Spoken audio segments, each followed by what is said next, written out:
Lighting is something that is often underestimated by many, when in reality, good lighting can turn a simple scene into a masterpiece, whereas bad lighting can make something amazing look bad. As you may know, the mastery of lighting is a never-ending pursuit for any 3D artist, because you can always get better. And to do this, you need to know what are the light sources you can use and how to use them. Before we start talking about the fancier stuff, it is important for any 3D artist to know the basics, right? Or what I personally call traditional light sources, because they have been around for so long, and if you open any 3D software right now, I'm sure you will find them. Before we continue, do you want to create environments like these? If the answer is yes, then this course by Max Hay is the perfect pick for you. Throughout this training, you will learn how to build each of these environments from scratch, picking up along the way important concepts like composition, modeling, lighting, rendering, and so on. You can also check some of the stuff people created following the course. Another bonus for choosing this course is getting the full fantasy/sci-fi asset packs, which is fantastic. And to check it out, you can click the link in the description down below. First, we have the point light, the most basic type of light in 3D. In a sense, it is like a tiny lamp that you can drop anywhere in your scene, and it will produce light equally in all directions. This type can be great for adding a mood to the scene if you want to focus on a particular object. But so is the next one called spotlight, with the only difference is that it only points out in one direction, which you can adjust. Then we have area light, a light source that copies typical lighting we find in places like office ceilings. And by that I mean a rectangular area that can project down into a scene or any direction for that matter. It is also worth mentioning that we can adjust the color and how bright these light types are. I know they don't sound that exciting, but when you combine them together, we can do wonders with them. But what has been proven to be the most effective and the easy way is the 3-point lighting technique. So what is the mystery behind it? The 3-point lighting technique is a classic light setup that is used across many visual media industries, such as movies, product design, photography, and so on. The idea behind this is placing 3 lights around the object. Now, the interesting part is that these lights are not all equal. For starters, we have a key light. As the name suggests, it serves as a main illuminator, and it is usually placed from a specific direction to create highlights and shadows. Then we have the fill light, a supplementary light, and typically placed on the opposite side of the key light, with a lower lightness level, to balance the shadows created by the key light. And the last one is called backlight. And that's right, it is placed behind the object, and it is aimed to separate the object from the background. But surely that can't be enough to produce the photorealistic scenes and renders that we can see nowadays. So one of the methods VFX artists for example use is using HDRI, or high dynamic range images. In simple terms, it is the use of a 360-degree photographs to create realistic lighting and reflections. For example, if you want to render a car in a city, you can use an HDRI of a city skyline as a background and the light source for the car. This way, the car will reflect the buildings, the sky, and the sun, making it look like it belongs to the scene. In addition, HDRIs also have light information, and when that light spills on objects and the environment, it makes it look so realistic because actually that light and that information is coming from something captured from reality. So it helps immerse the object in something that is realistic, making it look realistic as a result. Generally speaking, HDRIs have proven to be one of the most effective and easy ways to achieve photorealism, and it is used in all major productions like VFX movies, video games, and architectural visualization. I mean, you can use it to do loads of stuff because it simply works. And if you want to learn more about that, you can check the video we created about it because it has a ton of information. Next we have dynamic lighting. It is without a question or without a doubt that the theory behind 3D lighting can be a complicated topic. And this is when this type of lighting can come into play because it simplifies the process by allowing you to change and react to the light conditions in real time.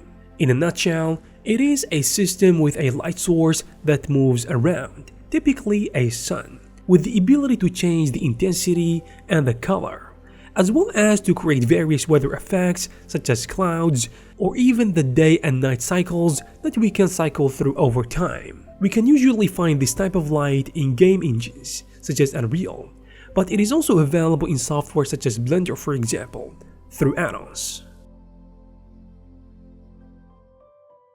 Now, a type of lighting that you can't really light your scenes without it is called global illumination.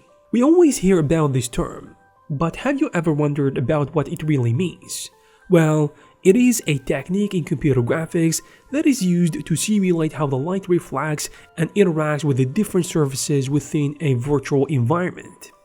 The goal behind this technology is to achieve realistic lighting effects, with many popular rendering methods right now being based around it, for both real-time and offline rendering, and it is a concept that any 3D artist should be familiar with.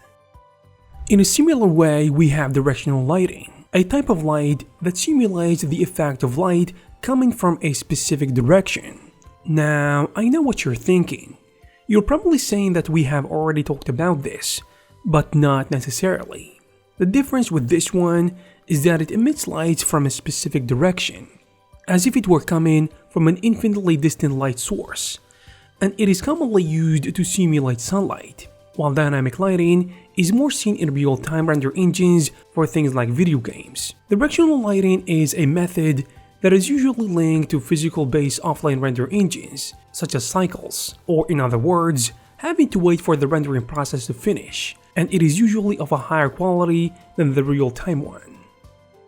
Also, one of the most important types of lighting that you should be aware of is called volumetric lighting. In a nutshell, it is the lighting effect we can see in most of the epic 3D art of Instagram or ArtStation. It is a technique that is used in 3D to simulate the appearance of beams of light. Okay, that probably doesn't mean anything, but let me explain. So this is used in two ways.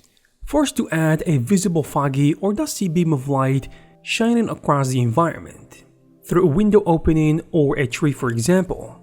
And this is known as God rays, which is a phenomenon that is often observed in nature. The second type uses the fog-like effect to separate the two parts in a scene, such as the foreground and the background. But there are other types, of course.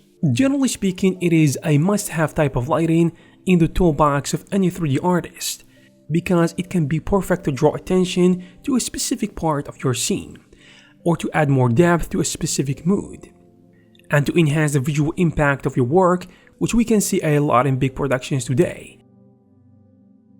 For the next method, we have global projection, and to understand this better, let's just call it texture lighting. And let me tell you, the idea is really simple here. Basically, it is a pattern or an image that you can place in front of your light source to project or show the pattern of an image onto the surface of your 3D scene as a shadow. And then, in terms of use cases, the sky is the limit for this one. I think it all depends on the context and the desired effect. For example, we can use it to create a certain mood or atmosphere, just like the caustics effect in Blade Runner 2049, or to mimic the shadows of an object to add extra level of realism and to be able to use it in many other use cases. Another interesting technique is ambient lighting, which is also known as diffuse environmental light. It is the type that brightens the entirety of the scene, without coming from a specific source or direction. I think the rise of things like directional light and real-time global illumination has made this type of lighting lose some of its importance, but I think it is still important to a certain extent, at least something to be aware of.